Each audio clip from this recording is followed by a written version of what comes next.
अगर हम लोग बात करते हैं लास्ट लेक्चर की, तो वहाँ पे हमने डाइलेक्ट्रिक के बारे में डिस्कस करा था। मैंने आपको बताया था कि मटेरियल को on the basis of electric band energy band gap के बेसिस पे हम लोग डिवाइड कर सकते हैं, कंडक्टर, सेमीकंडक्टर, इंसुलेटर। देन मैंने आपको बताया था कि इंसुलेटर भी दो तरीके के होते हैं। एक प्रॉपर्टी जो सब में कॉमन होती है कि वो करंट को अपोज करता है। उसके अलावा एक ऐसी प्रॉपर्टी जिसके बेसिस पे मैं डिफ्रेंशिएट कर सकता हूँ, वो है पोलराइजेशन। यानी कि ऐसे इंसुलेटर होते हैं जो पोलराइज किए जा सकते हैं, और ऐसे भी होते हैं जिनको हम पोलराइज नहीं कर सकते। तो अगेन ये दो प्रॉपर्टी हमने डिस्कस करी थी। देन वहाँ से एक नाम निकल के आया था डाइलेक्ट्रिक्स। हमने देखा था कि पोलराइजेशन का मतलब क्या होता है। देन मैंने आपको बताया था कि डाइलेक्ट्रिक की भी तीन कैटेगरी हो सकती है on the basis of state, working temperature और अवेलेबिलिटी।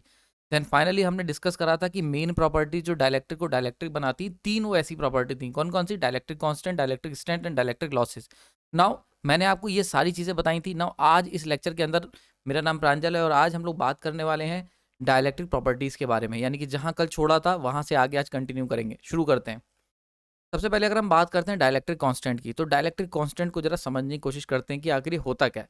फॉर एग्जांपल, अगर आप एक डाइलेक्ट्रिक मटेरियल मार्केट से नया नया खरीद के लाए हो, जिसके अंदर एटम्स जो हैं वो इवनली डिस्ट्रीब्यूटेड है, यानी कि एटम्स जो हैं उनके आसपास का जो इलेक्ट्रॉन क्लाउड है वो इवनली डिस्ट्रीब्यूटेड है, अभी कुछ भी डिस्प्लेसमेंट नहीं है। अब जैसे ही इसको मैं इलेक्ट्रिक फील्ड के अंदर रखूंगा, तो भाई क्योंकि डाइलेक्ट्रिक है, तो डाइलेक्ट्रिक इसका मतलब क्या हुआ? डिस्प्लेसमेंट देखने को मिलेगा मुझे। और ये जो पॉजिटिव एंड नेगेटिव चार्ज है, यानी कि पॉजिटिव और नेगेटिव चार्ज जो है वो जो पहले इवनली डिस्ट्रीब्यूटेड थे, वो क्या होंगे? वो अब डिस्प्लेस हो जाएंगे। ठीक है, डिस्प्लेस हो जाएंगे, या कह सकते हैं चार्ज सेपरेशन देखने को मिलेगा। ठीक है, इस तरीके का। नाउ ये जो चार्ज सेपरेशन है, ये जो चार्ज का डिस्प्लेसमेंट है, this is what we called polarisation of dielectric. Now यहां तक बात समझ में आई है ना? ये जो चार्ज जो सेपरेट हुए हैं, ये क्या होंगे? ये अपने आप में एक तरीके का एनर्जी स्टोरेज को रिप्रेजेंट करते हैं। देखो होता क्या है, एनर्जी स्टोरेज का मतलब क्या हुआ? एक तरफ पॉजिटिव चार्ज इकट्ठे हो गए, एक तरफ नेगेटिव, जो ऑलरेडी यानी कि इन अब्सेंस ऑफ इलेक्ट्रिक फील्ड ऐसा नहीं होता है। तो जब इलेक्ट्रिक फील्ड के प्रेजेंस में ये चार्ज का जो सेपरेशन हो रहा है, तो एक तरीके का ये चार्ज सेपरेशन एक इलेक्ट्रिकल एनर्जी स्टोरेज को रिप्रेजेंट करता है। ठीक है, बात समझ में आ रही है? यानी कि डाइलेक्ट्रिक्स में जो चार्ज का जो सेपरेशन है वो एनर्जी स्टोरेज को रिप्रेजेंट करता है। सो हम कह सकते हैं यहाँ से कि ये जो चार्ज का जो सेपरेशन हुआ है, this will act as an energy storage. ये एक एनर्जी स्टोरेज की तरह वर्क करेगा। क्लियर हो गया यहाँ पे? ना अब ये जो एनर्जी स्टोरेज कह लो, या चार्ज सेपरेशन कह लो, या पोलराइजेशन कह लो, ये होल फिनोमेना जो है वो डाइलेक्ट्रिक कांस्टेंट पे डिपेंड करता है। तो this will depends solely on dielectric constant. बात समझ में आ रही है? तो डाइलेक्ट्रिक कांस्टेंट का अगर हम लोग मतलब जानना चाहें, तो ये एक ऐसी क्वांटिटी है, डाइलेक्ट्रिक कांस्टेंट एक ऐसा कॉन्सेप्ट है जो ये डिसाइड करेगा कि कितना चार्ज सेपरेशन होगा, या कह सकते हैं कितनी एनर्जी स्टोर होगी। तो हम मोटे मोटे तौर पे दो बातें कह सकते हैं। डाइलेक्ट्रिक कांस्टेंट दो चीज़ों को कंट्रोल करता है। पहली चीज़, डाइलेक्ट्रिक पोलराइजेशन कितना होगा, यानी कि जितना ज़्यादा दो मटेरियल हैं ए और बी, एक है जिसके अंदर जिसका डाइलेक्ट्रिक कांस्टेंट कम है, तो उसके अंदर पोलराइजेशन भी कम देखने को मिलेगा, चार्ज सेपरेशन कम देखने को मिलेगा। वहीं पे दूसरा अगर मटेरियल जिसका डाइलेक्ट्रिक कांस्टेंट ज़्यादा है, तो उसके अंदर हमें पोलराइजेशन ज़्यादा देखने को मिलेगा, चार्ज सेपरेशन ज़्यादा देखने को मिलेगा। ठीक है, तो पहली बात तो ये होगी डाइलेक्ट्रिक कांस्टेंट की। दूसरी बड़ी इंपॉर्टेंट बात है, एनर्जी स्टोरिंग कैपेबिलिटी को भी रिप्रेजेंट करता है। यानी कि जिसके अंदर ज़्यादा चार्ज सेपरेट होंगे, उतनी ही ज़्यादा एनर्जी को स्टोर कर सकता है, वो कैपेबिलिटी को रिप्रेजेंट करता है। बात समझ में आ रही? तो इन सब चीज़ों को कनेक्ट करें, तो जिसका एप्सिलॉन आर ज़्यादा होगा, उतनी ही ज़्यादा पोलराइजेशन होगा, और जितना ज़्यादा पोलराइजेशन होगा उतना ज़्यादा चार्ज सेपरेशन होगा। चार्ज सेपरेशन मैंने आपको बताया, it act as an energy storage. तो उतना ही ज़्यादा एनर्जी को स्टोर करेगा, उतना ज़्यादा एनर्जी स्टोरेज को स्टोर करेगा। कौन सी एनर्जी? इलेक्ट्रिकल एनर्जी को स्टोर करेगा ये डाइलेक्ट्रिक। बात समझ में आ रही है? सो ये सारी की सारी चीज़ें जो होती हैं डाइलेक्ट्रिक कांस्टेंट से गवर्न होती हैं। यानी कि अगर आपसे मैं कहता हूं कि डाइलेक्ट्रिक कांस्टेंट की प्रॉपर्टीज़ के बारे में बात करूं, अगर फीचर्स के बारे में बात करता हूं, तो जरा डिटेलिंग में जाते हैं। एप्सिलॉन आर, यहाँ पे डाइलेक्ट्रिक कांस्टेंट जो होता है epsilon R, this is what we called relative permittivity. यानी कि जो डाइलेक्ट्रिक कांस्टेंट नाम हम लोग लगातार बोल रहे हैं, it's actually meaning is relative permittivity. यानी कि ये क्या बताता है? रिलेटिव परमिटिविटी अगर मैथमेटिकली मैं इसको कहूँ, तो ये होता है permittivity of material divide by permittivity of free space. ठीक, अब ये तो मैथमेटिकल चीज हो गई, लेकिन अगर इसका मैं एक्चुअल मीनिंग जानना चाहूँ, तो ये बताती है कि इलेक्ट्रिक फील्ड कितनी ज्यादा, किस फैक्टर से डिक्रीज हो रही है उस पर्टिकुलर मटेरियल के अंदर compare to the vacuum. Now इसका क्या मतलब हुआ? बहुत ध्यान से समझना, काफी टेक्निकल टर्म है ये, डाइलेक्ट्रिक कांस्टेंट और we can say that relative permittivity. ये इसको जरा समझते हैं। फॉर एग्जांपल, आप एक कैपेसिटर लेके आए, ठीक है।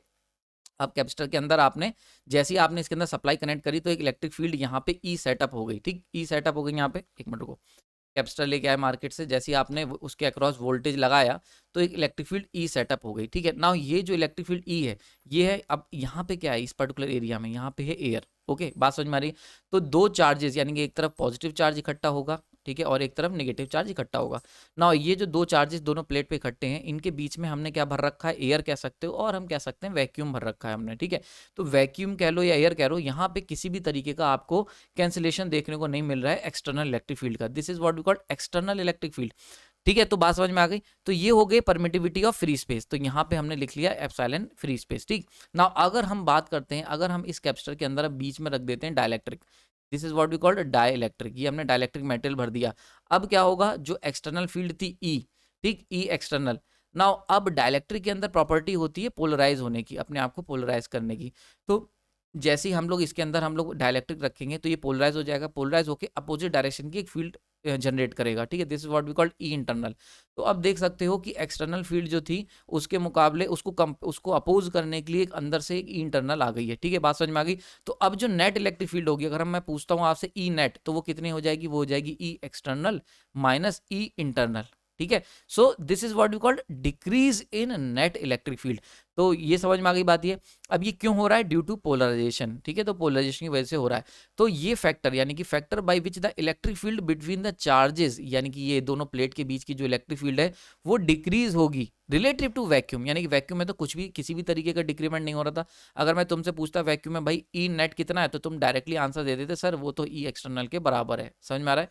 तो देखो किसी भी तरीके का कोई भी डिक्रीमेंट नहीं हुआ एक्सटर्नल फील्ड में, तो ये हो गया वैक्यूम में। लेकिन जैसे ही तुमने डाइलेक्ट्रिक डाला तो उसकी पोलराइजेशन की प्रॉपर्टी की वजह से क्या हुआ, एक्सटर्नल फील्ड जो थी, जो ई नेट थी, वो क्या हो गई, रिड्यूस हो गई, ठीक है। नेट इलेक्ट्रिक फील्ड रिड्यूस हो गई, कितनी, माइनस ई इंटरनल की वजह से, ठीक है। So this is what we called decrement, decrement, ठीक, ये हो गया तुम्हारा डिक्रीमेंट। नाउ एक बड़ी खास बात, ये जो डिक्रीमेंट हुआ है ड्यू टू डाइलेक्ट्रिक की वजह से हुआ है, ठीक। अब देखो ये डाइलेक्ट्रिक कांस्टेंट यानी कि रिलेटिव परमिटिविटी क्या बताती है, ये बताती है कि कितना डिक्रीमेंट होगा, किस फैक्टर से डिक्रीमेंट होगा कंपेयर टू द वैक्यूम। तो देखो ये जो अगर फॉर एग्जांपल अगर मेरी वैल्यू निकल के आती है 1, तो 1 का मतलब क्या हुआ, जितना नो डिक्रीमेंट, यानी कि जितना स्पेस में था फ्री स्पेस में उतना ही मटेरियल के अंदर है। लेकिन अगर मेरी मैं डाल देता हूँ यहाँ पे हमारी जो डाइलेक्ट्रिक कांस्टेंट है उसकी वैल्यू निकल के आती है 10, तो इसका मतलब 10 के फैक्टर से इस मटेरियल के अंदर इलेक्ट्रिक फील्ड रिड्यूस हो रही है। बात समझ में आ रही, बहुत इंपॉर्टेंट टर्म। अब हम लोग आगे चलते हैं, आगे बात करते हैं। ये जो डाइलेक्ट्रिक कांस्टेंट होता है यानी कि रिलेटिव परमिटिविटी, ये डायमेंशनलेस क्वांटिटी, ऑब्वियस सी बात है।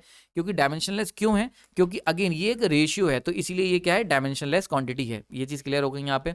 नाउ अगर मैं आपसे कहूं कि चलो यार ये तो मैथमेटिकल टर्म हो गया, अगर हम बात करते हैं फिजिकली डाइलेक्ट्रिक कांस्टेंट को हम क्या कह सकते हैं, तो हम इसको कह सकते हैं इजीली, ये बताता है कि कोई भी तुम्हारा डाइलेक्ट्रिक मटेरियल है वो कितना पोलराइज होगा। अभी पीछे मैंने पिछली स्लाइड में ये चीज़ आपको समझाई थी कि जितना ज़्यादा डाइलेक्ट्रिक कांस्टेंट होगा उतना ज़्यादा वहाँ पे सेपरेशन, चार्ज सेपरेशन देखने को मिलेगा, उतनी ज़्यादा एनर्जी स्टोरेज होगी, और हम कह सकते हैं उतना ही ज़्यादा डाइलेक्ट्रिक पोलराइजेशन होगा। क्लियर हो गया यहाँ पे।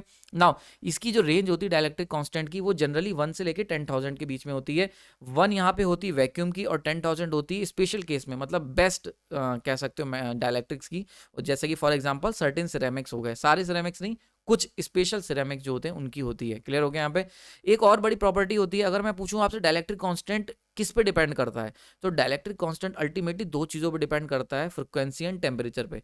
यानी कि dielectric constant other than material, भाई मटेरियल के ऊपर तो डिपेंड करेगा ही, मटेरियल के अलावा किस पे डिपेंड करता है, तो फ्रीक्वेंसी एंड टेम्परेचर पे डिपेंड करता है एक्सटर्नल पैरामीटर्स में। फ्रीक्वेंसी पे कैसे, तो फ्रीक्वेंसी पे क्या है, इसका मिक्स बिहेवियर है यार, मतलब हम क्या जनरलाइज नहीं कर सकते कि फ्रीक्वेंसी बढ़ने पे डाइलेक्ट्रिक कांस्टेंट कम होगा। फ्रीक्वेंसी बढ़ने पर डाइलेक्ट्रिक कांस्टेंट बढ़ भी सकता है। कुछ मटेरियल में पाया गया कि फ्रीक्वेंसी बढ़ाई और डाइलेक्ट्रिक कांस्टेंट कम हो गया, और कुछ में पाया गया फ्रीक्वेंसी बढ़ाओ या घटाओ डाइलेक्ट्रिक कांस्टेंट में कोई फर्क नहीं पड़ा, ठीक है।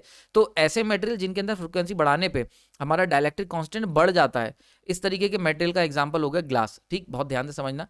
दूसरा, ऐसे मटेरियल जिनके अंदर फ्रीक्वेंसी बढ़ाने पे डाइलेक्ट्रिक कांस्टेंट रिड्यूस हो जाता है, इसको हम, ये एग्जांपल है हमारे पास ट्रांसफॉर्मर ऑयल, यानी कि ट्रांसफॉर्मर ऑयल के अंदर अगर हम फ्रीक्वेंसी बढ़ाएंगे तो डाइलेक्ट्रिक कांस्टेंट कम हो जाएगा, यानी कि उसकी कह सकते हो डाइलेक्ट्रिक की पोलराइज होने की एबिलिटी कम हो जाएगी, यानी कि अब जो इलेक्ट्रिक फील्ड कैंसिल आउट हो रही थी ना, वो कम कैंसिल आउट होगी। बात समझ में आ रही है, सारी चीजें क्लियर कनेक्ट कर पा रहे होगे भाई, हो समझ में आ रहा है। एंड देन लास्ट, कि ऐसा मटेरियल जिसके अंदर कोई फ्रीक्वेंसी का फर्क ही नहीं पड़ता है, उसके वो नाम हो गया पोर्सलिन।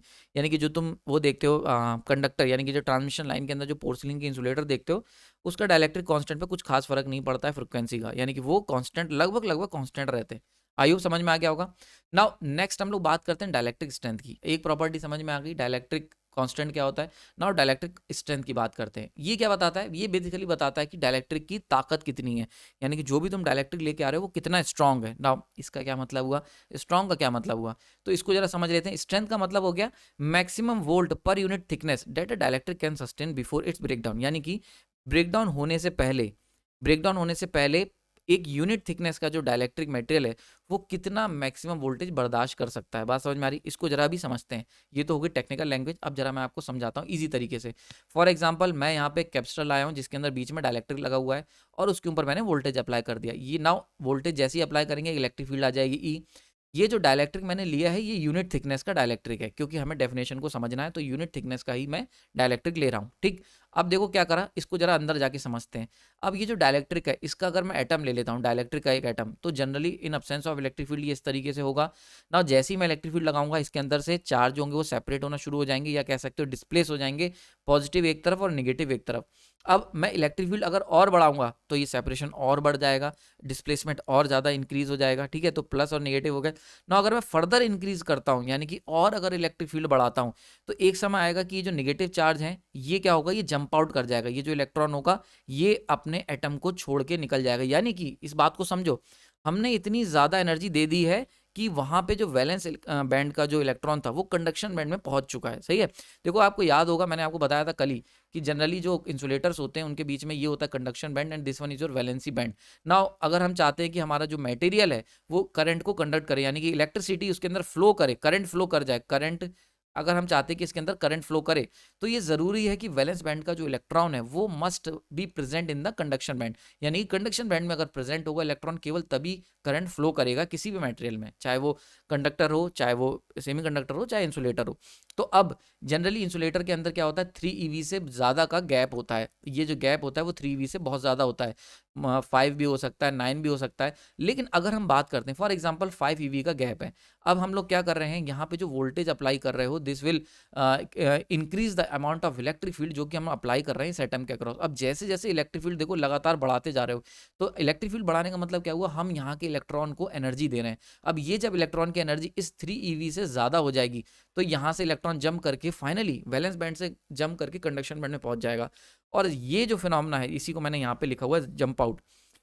और जब ऐसा होगा तो इस पूरे प्रोसेस को, यानी कि जब वैलेंस बैंड के इलेक्ट्रॉन जंप करके अपने बॉन्ड को तोड़ के कंडक्शन बैंड में पहुंच जाएंगे, तो ऐसे फिनोमेना को हम लोग नाम देते हैं breakdown. This is what we called breakdown of insulator. आपने सुना होगा ब्रेकडाउन हो गया इंसुलेटर का, पर उसका एक्चुअल मीनिंग क्या होता है, एक्चुअल मीनिंग होता है कि उसके जो जो एटम के जो इलेक्ट्रॉन्स थे जो वैलेंस बैंड में थे, जो कंडक्शन बैंड से बहुत ज़्यादा गैप पे थे, उन इलेक्ट्रॉन्स के पास इतनी एनर्जी आ गई है कि वो जंप करके कंडक्शन बैंड में पहुंच गए हैं। And this is what we called breakdown. Now जैसे ही ब्रेकडाउन होगा इंसुलेटर अपनी जो प्रॉपर्टी थी, डाइलेक्ट्रिक की जो प्रॉपर्टी थी करंट को इंसुलेट करने की, वो अपनी खो जाएगी। ठीक है, यानी कि अगर मैं आपसे कहता हूं कि एक डाइलेक्ट्रिक है जिसकी इंसुलेटिंग प्रॉपर्टी चली गई है, ब्रेकडाउन हो गया है, तो वो अब एक कंडक्टर की तरह बिहेव करेगा। समझ में आ रही है। तो अब अगर कोई डाइलेक्ट्रिक आपका है जिसकी कह सकते हो जिसकी अंदर की जो प्रॉपर्टीज हैं जिसका ब्रेकडाउन हो गया है, तो वो now it act as a conductor, तो ये कंडक्टर की तरह वर्क करेगा। इसलिए बड़ा इंपॉर्टेंट है कि जो भी आप डाइलेक्ट्रिक ले रहे हो, जो इंसुलेटर ले रहे हो, वो उसमें ब्रेकडाउन ना होने पाए। समझ में आ रही बात। ये पावर सिस्टम में इस तरीके के टर्म्स को हम पंचर ऑफ इंसुलेटर भी नाम से जानते हैं। ठीक है, जो ब्रेकडाउन बात कर रहे हैं तो उसको हम लोग पंचर भी कहते हैं कि भाई इंसुलेटर हमारा पंचर हो गया। ठीक है, तो वो भी उसका भी मतलब यही होता है कि अब ब्रेकडाउन हो चुका है, यानी कि जो इलेक्ट्रॉन्स थे वो जंप कर गए, फाइनली उनको इतनी एनर्जी मिल गई कि वो इस वैलेंसी बैंड का जो गैप था, वैलेंसी और कंडक्शन का एनर्जी बैंड गैप, उसको जंप करके पार कर गए। So this is what we call breakdown. Now ये ब्रेकडाउन होने से पहले कितना मैक्सिमम वोल्टेज हम अप्लाई कर पाए यूनिट थिकनेस पे विदाउट ब्रेकडाउन, ठीक है, just before breakdown is known as dielectric strength. समझ में आ रही बात ये। ठीक है, तो क्लियर हो गया। यानी कि ये जो वोल्टेज हम अप्लाई कर रहे थे यूनिट थिकनेस के अक्रॉस, तो ये यूनिट थिकनेस के अक्रॉस जो हम लोग वोल्टेज अप्लाई कर रहे थे ये मैक्सिमम वोल्टेज, यानी कि for example this one is the maximum voltage. तो ये मैक्सिमम वोल्टेज जिस पे अगर फॉर एग्जांपल ये इलेक्ट्रिक फील्ड बनी है वी मैक्स, तो ये मैक्सिमम वोल्टेज जो है जो हम सेफली अप्लाई कर सकते हैं dielectric across just before the breakdown. अगर इससे 1 इंच भी तुमने आगे बढ़ाओगे, वोल्टेज को थोड़ा सा भी इंक्रीज करोगे तो ब्रेकडाउन हो जाएगा। तो ये होता है हमारा डाइलेक्ट्रिक स्ट्रेंथ। बात समझ में आ रही है। तो वो मैक्सिमम वोल्टेज जो कि हम यूनिट थिकनेस के अक्रॉस अप्लाई करेंगे डाइलेक्ट्रिक का, जो कि सस्टेन कर सकता है बिफोर इट्स ब्रेकडाउन। समझ में आ रही है, ब्रेकडाउन से पहले वाला वोल्टेज हो जाएगा।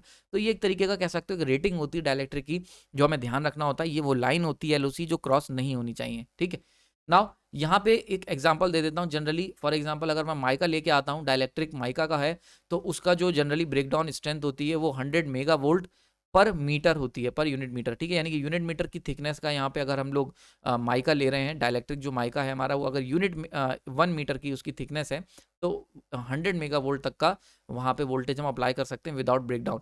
यहीं पे अगर हम दूसरी बात करते हैं, पीवीसी अगर डाइलेक्ट्रिक ले रहे हो, तो इसके अंदर क्या होगा, 2 मेगा वोल्ट पर मीटर।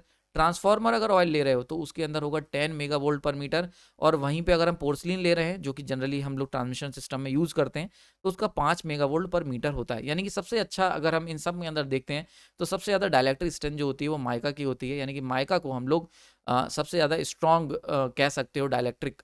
ठीक, क्लियर हो गया, यहाँ पे ये चीज़ समझ में आ गई होगी। नाउ यहाँ तक मैंने आपको कवर कर दिए हैं 2 टॉपिक। नेक्स्ट टॉपिक जो हमारा बड़ा इंपॉर्टेंट है, जो कि डाइलेक्ट्रिक लॉसेस, जो कि अपने आप में एक बहुत बड़ा टॉपिक है, और लेक्चर काफ़ी हद तक लंबा हो चुका है, क्योंकि अगेन हम लोग बहुत डिटेल में जाके बात करते हैं। कहने को तो मैं ये तीनों टॉपिक आपको एक ही लेक्चर में फटाफट समझा सकता था, पर अगेन यार ये मेरा स्टाइल नहीं है, और मेरा काम है कि आपको डिटेल में ले जाना, आपको क्यूरियस बनाए रखना, चीज़ों को डिटेलिंग बताना, केवल यूं ही नहीं कि फैक्ट्स याद कर लो, ऐसा क्यों हो रहा है, उसके पीछे की साइंस क्या है, फिजिक्स क्या है, उसके बारे में चर्चा करना। तो इसीलिए थोड़ा सा लेक्चर ये मैं कोशिश करता हूँ कि डिटेलिंग में जाऊँ। इसीलिए ये जो टॉपिक है डायलेक्ट्रिक लॉसेज, इसके ऊपर मैंने सेपरेट 2 वीडियो पूरे पूरे तैयार होकर रखे हैं। इसके बाद उनको आप देखना और आपको कनेक्ट करके समझ में मजा आएगा। आपने अपना कीमती समय दिया उसके लिए धन्यवाद। अगर कोई क्वेश्चन मन में है तो आप कमेंट सेक्शन में बता सकते हैं। लेक्चर पसंद आया, अगर आपको लगता है कि यार ये लेक्चर काफ़ी हेल्पफुल है, तो लोगों के साथ शेयर करें। Thank you.